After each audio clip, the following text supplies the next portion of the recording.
చైతన్యతో విడాకుల తర్వాత చాలా రోజులకు తన డైవర్స్ పై ఒక ఇంటర్వ్యూలో స్పందించారు నిహారిక.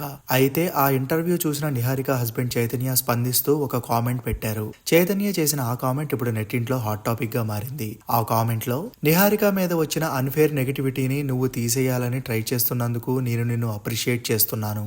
నేను కూడా అది పర్సనల్ గా ఫేస్ చేస్తున్నాను కాబట్టి ఆ నెగటివిటీ ఫేస్ చేయడం అనేది అంత ఈజీ కాదు అని నాకు తెలుసు. కానీ ఈ ప్లాట్ఫామ్ లో నువ్వు ఇండైరెక్ట్ గా యూజ్ చేస్తున్న విక్టిమ్ అనే ట్యాగ్ ని యూజ్ చేయడం ఆపేయాలి. ఇది రెండవసారి ఇలా జరగటం. బాధ అలాగే ఆ బాధ నుండి బయటికి రావడం అనేది ఇరువైపులా కూడా ఒకేలా ఉంటుంది. పెయిన్ గురించి మాట్లాడడం, అందులో నుండి ఎలా బయటికి వచ్చామో చెప్పడం అనేది పీపుల్ కి హెల్ప్ చేస్తుంది. మీరు ఫ్యూచర్ లో ట్రస్ట్ లాంటి పదాలు అలాగే గతంలో జరిగిన వాటి గురించి వాడకండి. మీకు ఈ విషయం గురించి తెలుసుకొని పబ్లిక్ కి తెలియజేయాలి అంటే అందులో ఇన్వాల్వ్ అయిన అందరినీ పిలవాలని నేను నీకు సలహా ఇస్తున్నాను. కానీ అసలు జరిగింది ఏంటి అనేది తెలియకుండా పీపుల్ ని జడ్జ్ చేయడం అనేది అన్ఫేర్ అని నేను ఒప్పుకుంటున్నాను. అది తప్పు అయినప్పుడు మీరు ఈ ప్లాట్ఫామ్ ని యూజ్ చేసుకొని ఒక సైడ్ ఆఫ్ ది కాయిన్ నుండి ఇండైరెక్ట్ గా మెసేజ్ ఇస్తుంటే అది కూడా సమన్యాయమైన తప్పే. ఇది మీరు అర్థం చేసుకుంటారని అనుకుంటున్నాను.